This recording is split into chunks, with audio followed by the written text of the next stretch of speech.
The house in Davenport, Iowa, stood unusually quiet on a morning that would soon carry a weight no one expected. There were no cameras waiting outside, no familiar van parked nearby, no laughter echoing through the air.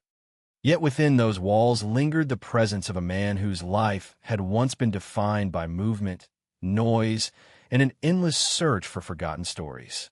When the news of Frank Fritz's passing began to spread, it did not arrive like a sudden explosion. It moved slowly, settling into the public consciousness with a heaviness that felt almost physical, as if the world itself needed time to absorb what had been lost. For years, Frank Fritz had been more than a television personality. He was a companion to millions of viewers, a familiar face who made dusty barns and cluttered garages feel alive. His voice, his grin, and his unmistakable enthusiasm had turned ordinary objects into vessels of memory. To many, he represented a simpler joy, the thrill of discovery, the belief that history could still be touched with bare hands. That is why the silence surrounding his final chapter felt so unsettling. The man who once thrived in the chaos of the hunt had faded from view long before his death, retreating into a world marked by illness, struggle, and isolation. What makes this moment so haunting is not only the loss of Frank Fritz, but what followed in its wake. As the initial shock subsided, attention shifted toward what remained behind him. Not headlines or dramatic confessions, but the quiet unveiling of a private universe he had guarded for decades. When those closest to him began to sort through his estate, it became clear that his public image had only scratched the surface of who he truly was.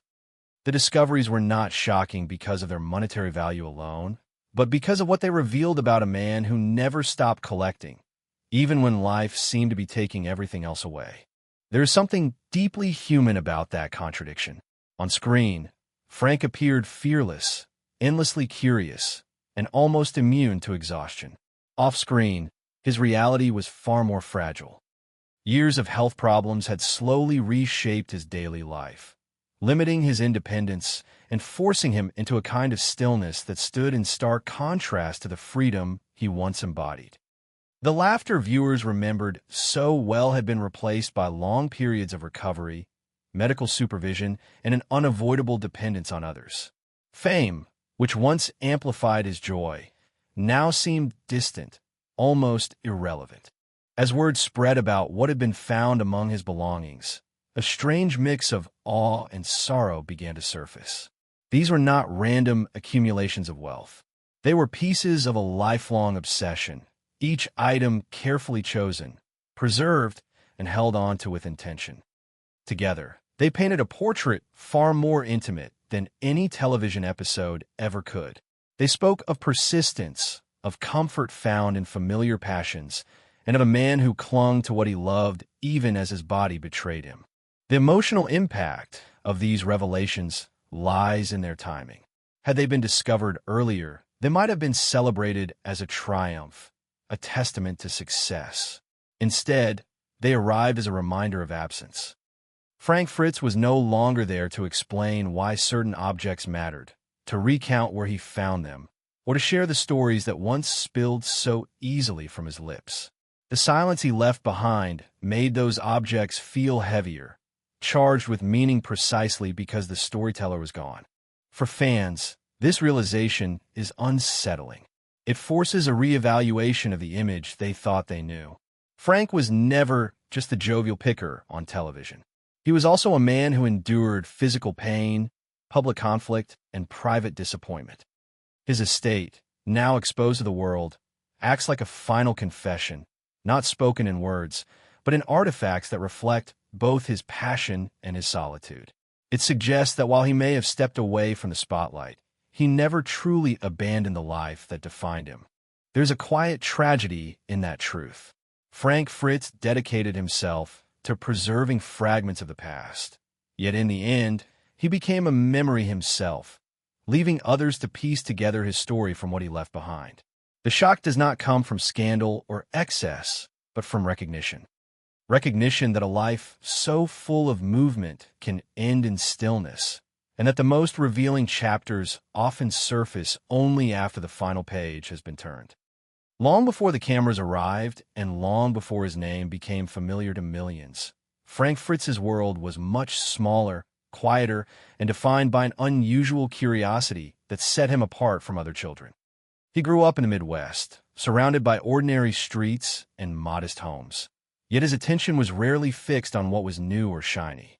While other kids were drawn to toys fresh off store shelves, Frank was fascinated by objects that already carried the weight of time. Old coins, faded signs, rusted tools, and forgotten keepsakes seemed to speak to him in ways people often did not. Even then, he was less interested in ownership than in meaning, in the invisible stories hidden beneath worn surfaces. That curiosity was not encouraged by fame or ambition. It came from something quieter, almost instinctive. Frank liked the feeling of holding something that had survived decades of use, something that had passed through unknown hands before reaching his own. It made the world feel connected, as if the past were never truly gone, only waiting to be rediscovered. This mindset followed him into adulthood, shaping not just his interests but his sense of identity. Collecting was never a phase for him. It became a way of understanding life itself. Despite this passion, Frank did not immediately turn toward antiques as a career. Responsibility came first. He chose stability, working for years as a fire inspector, a job that demanded discipline, attention to detail, and a respect for safety. It was a profession rooted in prevention and protection, far removed from the romantic image of treasure hunting that would later define him in the public eye. Yet even in this structured role, Frank's instincts found room to breathe.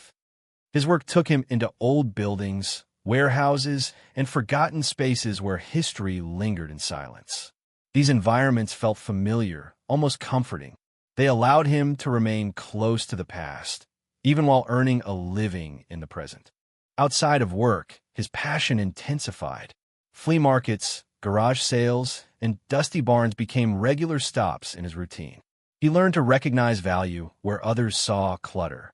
More importantly, he learned patience. Hours spent sifting through piles of discarded items taught him that discovery could not be rushed. This patience would later become one of his defining traits, though few viewers realized it was forged long before television fame. For Frank, the thrill was never guaranteed. Sometimes there was nothing to find. Sometimes there was disappointment. But even that felt honest, part of a process he trusted deeply. As the years passed, his collection grew alongside his knowledge. He was especially drawn to machines and mechanical objects, particularly motorcycles. They represented freedom, craftsmanship, and individuality, qualities he admired and quietly sought in his own life. These machines were not just vehicles to him. They were symbols of eras defined by risk and innovation, reminders of people who built things with their hands and took pride in durability. Restoring and preserving them gave Frank a sense of purpose that went beyond profit. Yet for all his dedication, Frank remained largely invisible outside a small circle of fellow collectors. There was no grand plan to become famous. His life revolved around routines, familiar places, and a growing archive of personal treasures. It was only when circumstances aligned and opportunities emerged that his private passion intersected with a public platform. Even then, the transition was not effortless. Stepping into the spotlight meant exposing a deeply personal world to strangers, turning something intimate into entertainment. That exposure brought both opportunity and tension. On one hand, it validated everything Frank had quietly believed for years. His instincts were right. His passion resonated with others. On the other hand, it introduced expectations he had never prepared for. The man who once worked alone in silence now had to perform, to be consistently engaging, to fit into a narrative shaped by producers and audiences alike. While he adapted outwardly, inwardly the shift was far more complicated. Beneath the growing success lay a persistent sense of distance. Frank was surrounded by people, yet often felt misunderstood. The public saw a character, a role that captured only fragments of who he was. His humor masked deeper layers, his enthusiasm hid exhaustion, and his loyalty to the craft often came at the expense of his own well-being. These internal conflicts did not explode dramatically. They accumulated slowly, quietly, much like the objects he collected. This contrast between his grounded past and his increasingly public present created a tension that would shape the rest of his life. The boy who once wandered antique shops in search of forgotten stories had become a symbol of nostalgia for millions. Yet his own story was becoming harder to control.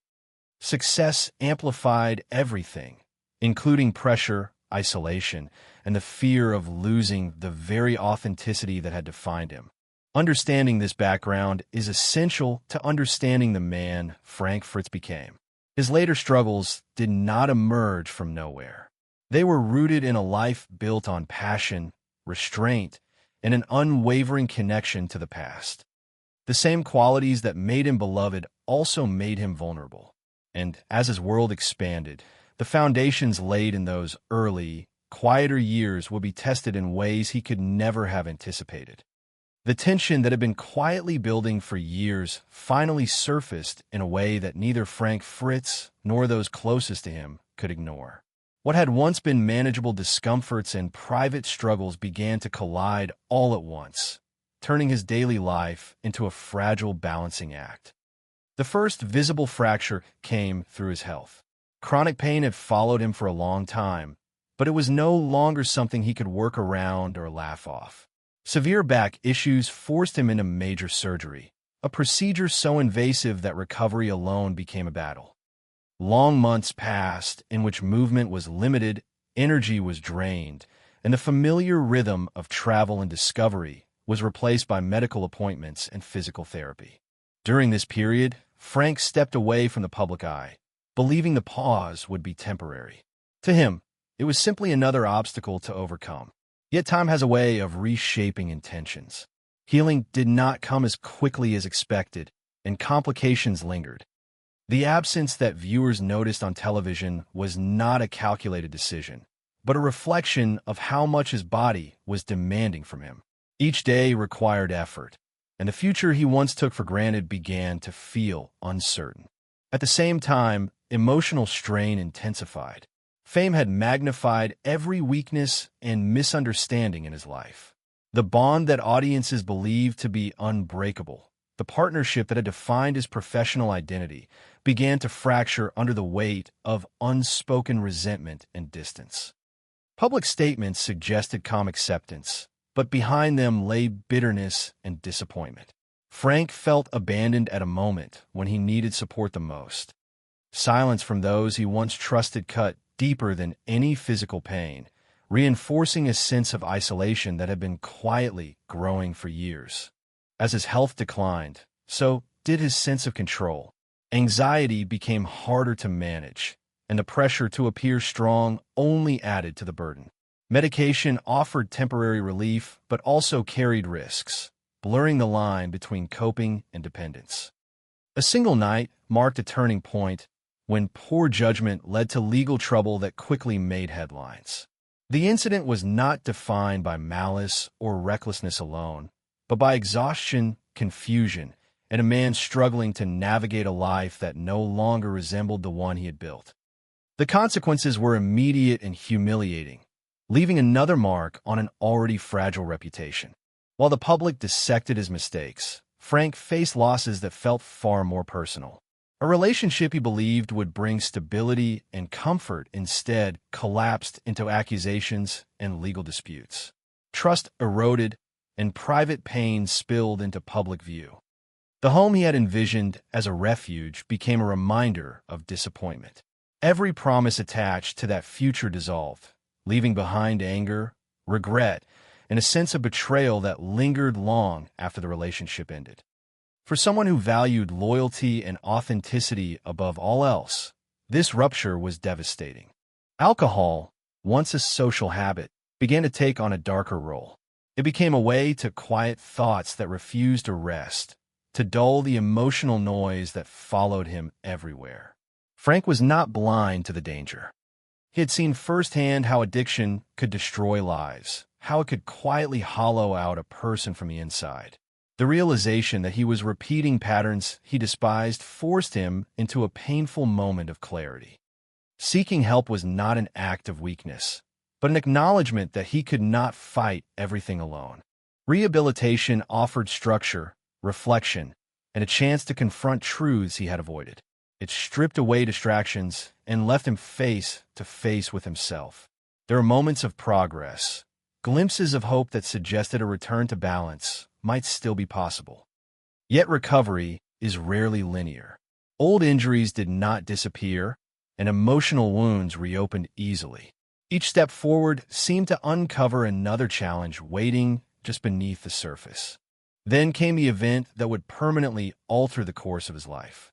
A sudden stroke struck without warning, collapsing everything into a single moment of fear and helplessness. Found unresponsive in his home, Frank was rushed to the hospital, where days stretched into weeks of uncertainty. The man who once navigated back roads with confidence now struggled with basic functions most people never think twice about. Speech, movement, and memory became obstacles rather than instincts. The independence he valued so deeply slipped out of reach. Recovery demanded patience on a scale he had never known. Rehabilitation was slow and unforgiving, revealing just how vulnerable he had become. Decisions that once belonged to him were now made by others, not out of cruelty, but necessity. Financial oversight and guardianship were introduced to protect him, yet they also symbolized a profound loss of autonomy. For someone who built his life on freedom and self-direction, this shift was crushing. As his condition stabilized, relationships shifted as well. Old conflicts softened in the face of mortality.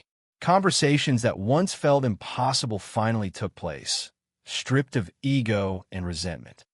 There were moments of reconciliation, brief but meaningful, in which the past was acknowledged without judgment.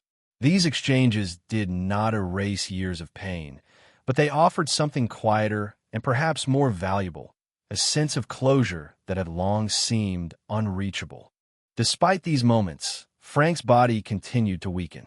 The stroke left lasting damage, and complications compounded with existing health issues.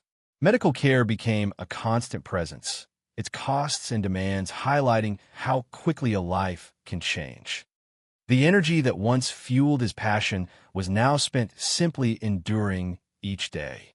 Yet even in this diminished state, traces of the man he had always been remained.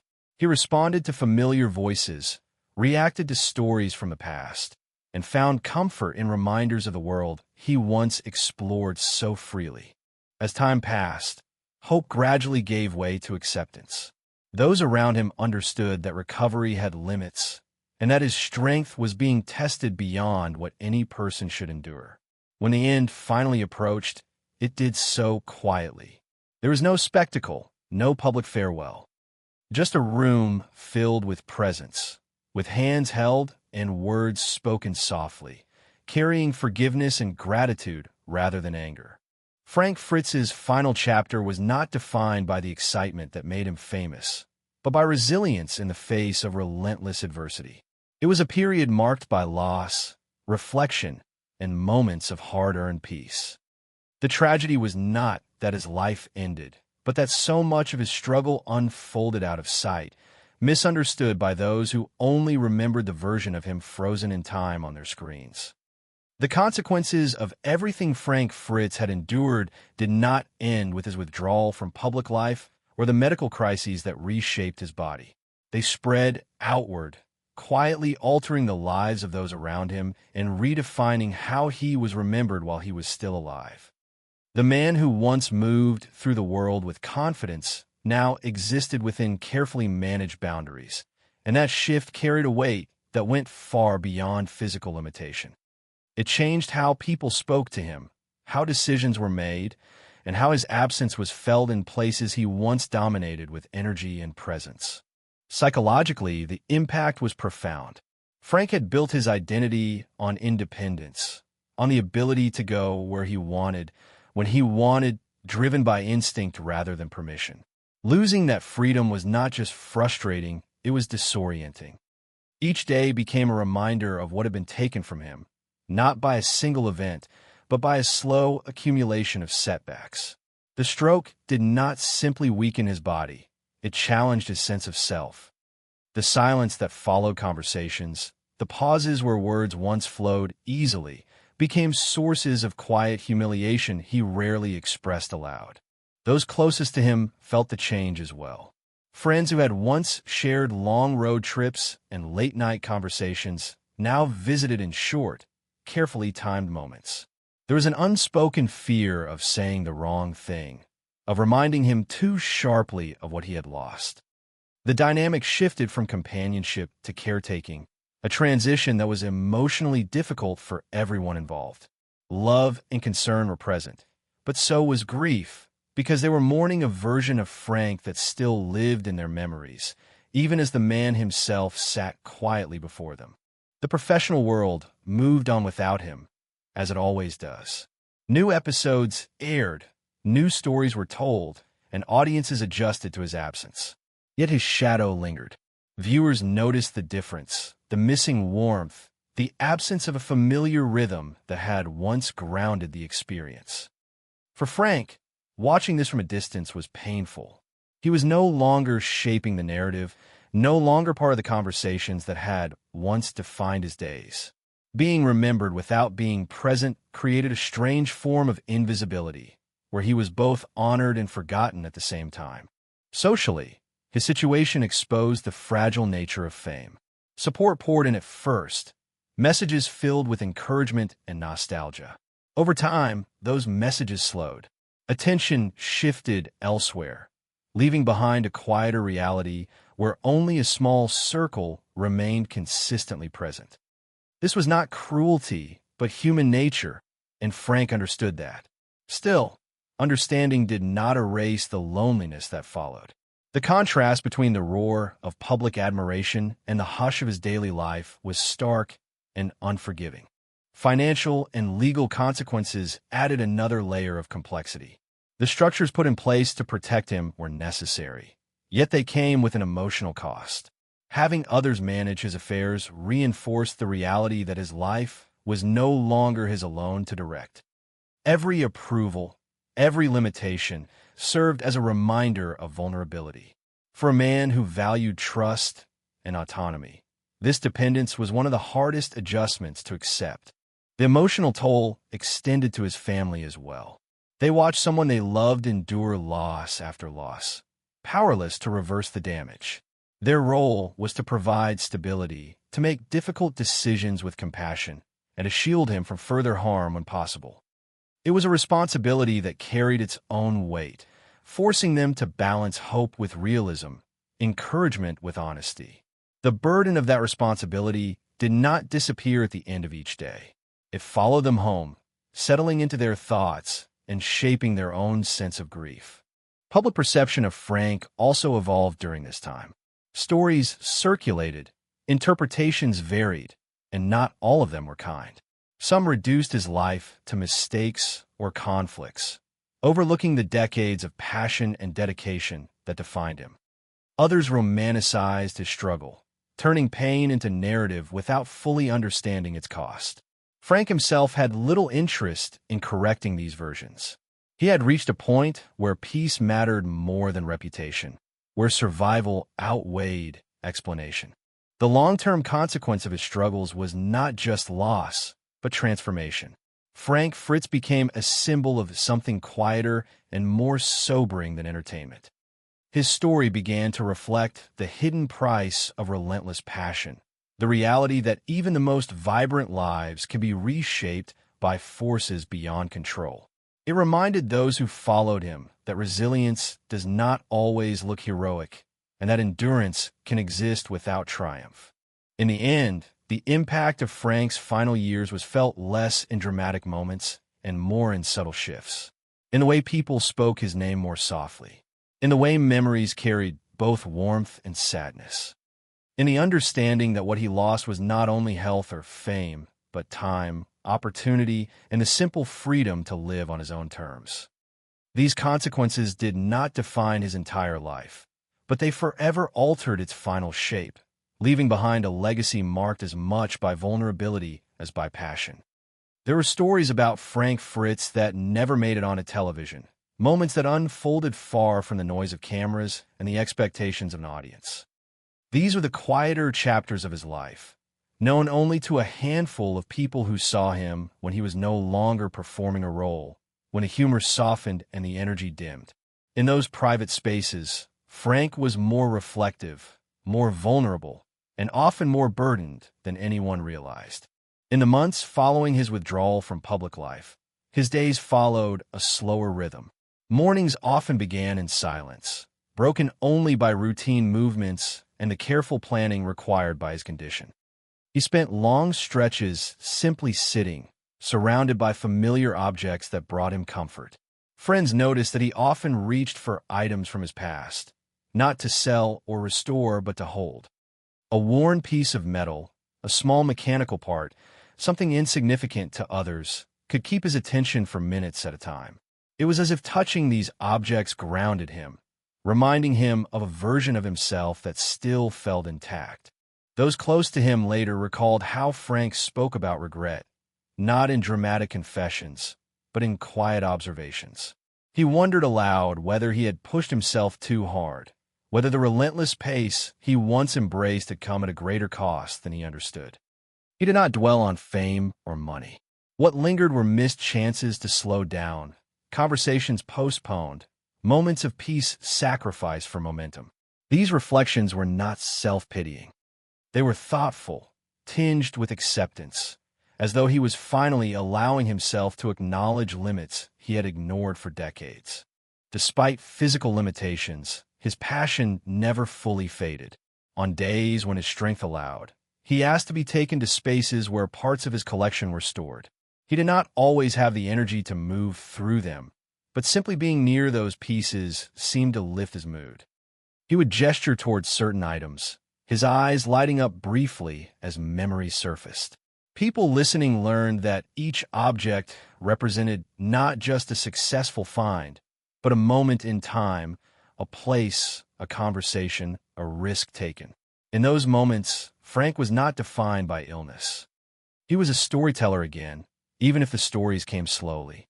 There were also efforts, largely unnoticed, to make peace with the past. Frank reached out to individuals he had drifted away from, not to reopen old conflicts, but to close them gently. Some conversations were awkward, marked by long pauses and careful words. Others were surprisingly warm, as though time had softened edges on both sides. He did not seek apologies, nor did he offer dramatic gestures of forgiveness. What mattered was acknowledgement, the simple recognition that shared history still held value. One of the most telling aspects of these final years was how Frank approached generosity. He rarely spoke about it, but those around him observed a growing desire to ensure that what he loved would outlive him in a meaningful way. He expressed concern about preserving history rather than protecting possessions. In quiet moments, he discussed the idea that objects were only temporary guardians of stories, and that eventually they needed new hands to keep those stories alive. This mindset reflected a shift from accumulation to legacy, a realization that ownership was less important than continuity. Emotionally, there were still difficult days. Isolation weighed heavily at times, especially when physical exhaustion limited interaction. Frank was not immune to frustration or sadness, and he did not pretend otherwise. But he also showed resilience in subtle ways. He listened more than he spoke. He found comfort in small routines, in familiar voices, in the predictability of days that once would have felt unbearably slow. These were not the triumphs people celebrate, but they were victories nonetheless. Those who spent time with him noticed a gentler version of Frank emerging. The sharp humor remained, but it was softer, less performative. He laughed at himself, at the absurdity of how life had unfolded. There was a sense that he had stopped fighting the narrative and had begun to live within it, accepting that not every chapter needed to be rewritten. This acceptance did not erase pain, but it gave it context, turning suffering into reflection rather than resentment. In the background of all this was an awareness that time was limited. Frank did not speak openly about fear of death, but there was an unmistakable urgency in how he engaged with the present. He paid attention. He noticed details. He treated ordinary moments with care, as if he understood their value more clearly than before.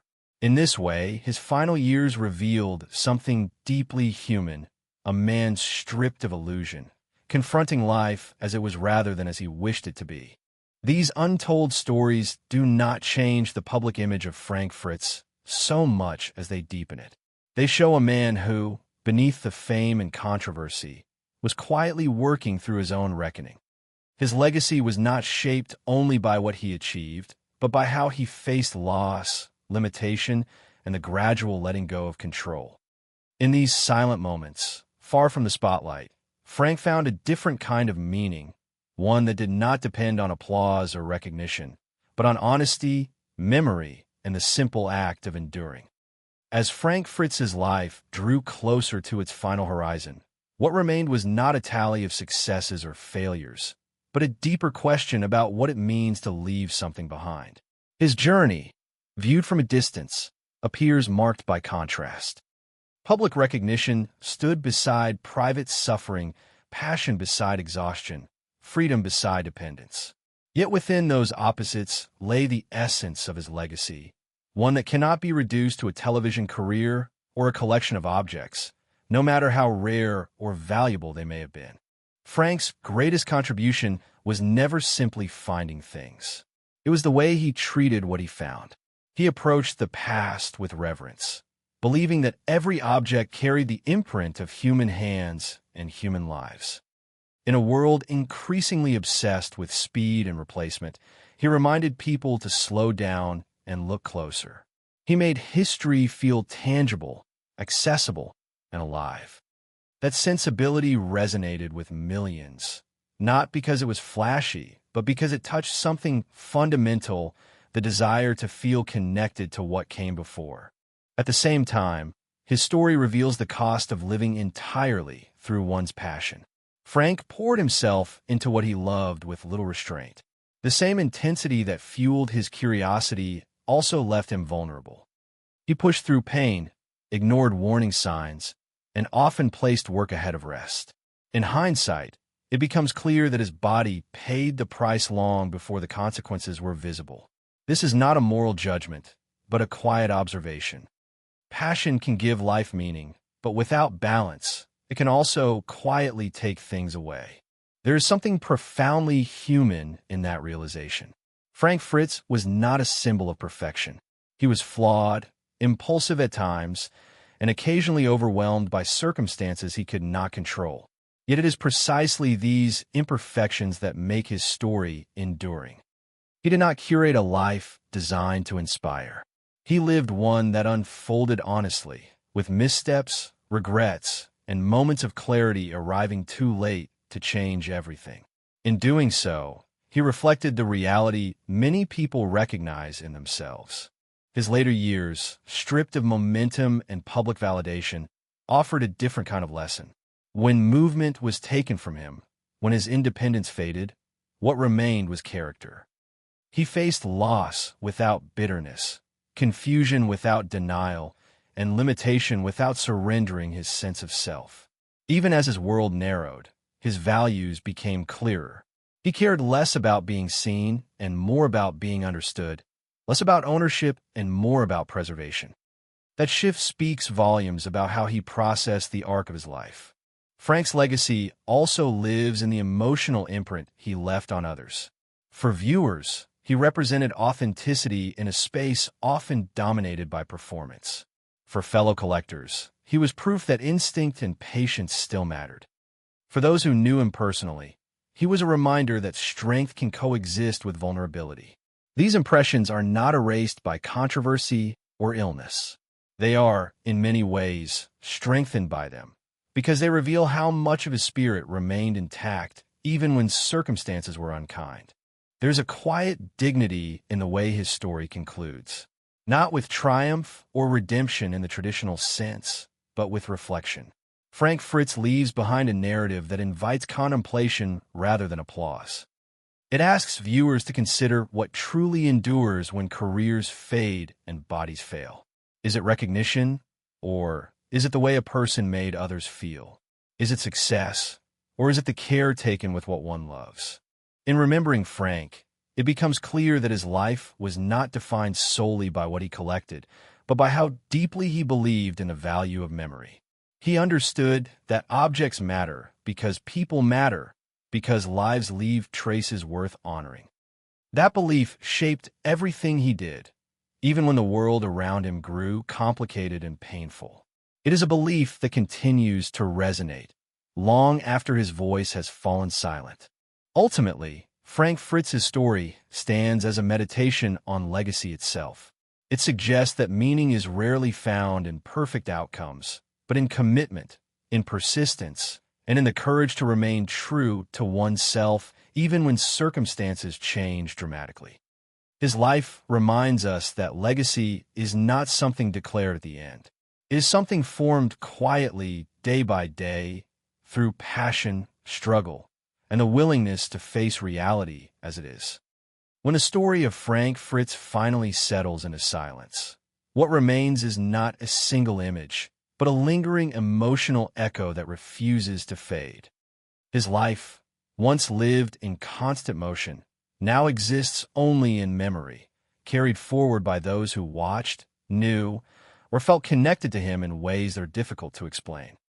There is a stillness at the end of his journey that feels heavy, not because it is empty, but because it is full of unresolved feeling. The kind of feeling that stays with you long after the screen goes dark. Frank's name no longer belongs solely to a television program or a chapter in popular culture. It has become shorthand for something more intimate. It represents a man who lived honestly within his obsession, who followed instinct rather than strategy, and who paid a price for that devotion. His story does not close with celebration, nor does it end in scandal. It ends with understanding, the quiet kind that arrives only after time has softened judgment and replaced it with perspective.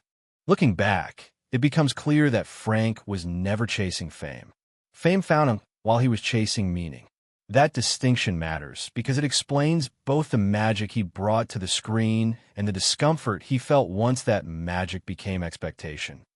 He was at his best when curiosity guided him, not when attention followed him. When that balance shifted, the cost became visible in his health, his relationships, and the gradual narrowing of his world. Yet, even in decline, Frank did not lose the essence of who he was. Those final years revealed a man capable of reflection, humility, and quiet strength. He listened more. He held on to moments more carefully. He accepted help without pride, and he let go of old resentments when the weight of carrying them no longer made sense. These are not dramatic acts, but they are deeply human ones. They speak to a kind of courage rarely acknowledged, the courage to stop fighting what cannot be changed. For those who followed his journey from the beginning, there is grief, but also gratitude. Gratitude for the laughter he gave, for the moments of excitement he shared, and for the reminder that passion does not need polish to be powerful. Frank Fritz made people care about objects because he cared about people, about the hands that once used those objects and the lives they once belonged to. In doing so, he offered a different way of seeing the world, one that values patience over speed and story over spectacle. As his legacy continues to take shape, it invites reflection from anyone willing to look beyond the surface. It asks difficult questions about how much of ourselves we give to what we love and what happens when the body or the world can no longer keep up with the heart. It challenges the idea that success is measured only in visibility or longevity. Frank's influence did not depend on staying in the spotlight. It endures precisely because it stepped away from it. There is something quietly powerful about the way his story concludes. No grand farewell, no final performance, just the steady presence of memory and the knowledge that a life fully lived leaves traces that do not disappear. Frank Fritz may no longer walk into barns or skin dusty shelves, but the spirit of his curiosity remains. It lives on in the way people pause a little longer before dismissing something old, in the way they listen for the story behind the surface. In the end, Frank's journey reminds us that legacy is not something we control. It forms through moments both visible and unseen, through choices made in private as much as those made in public. His life was imperfect, complicated, and at times painful, but it was undeniably real. And perhaps that is the most lasting gift he leaves behind, the permission to be human, to pursue what matters deeply, and to accept that even unfinished stories can still hold meaning. As you reflect on Frank Fritz's life and the path he walked, what part of his journey resonates with you the most? Was it his passion, his vulnerability, or the quiet lessons revealed at the end? Let me know if you would like to continue exploring this story further.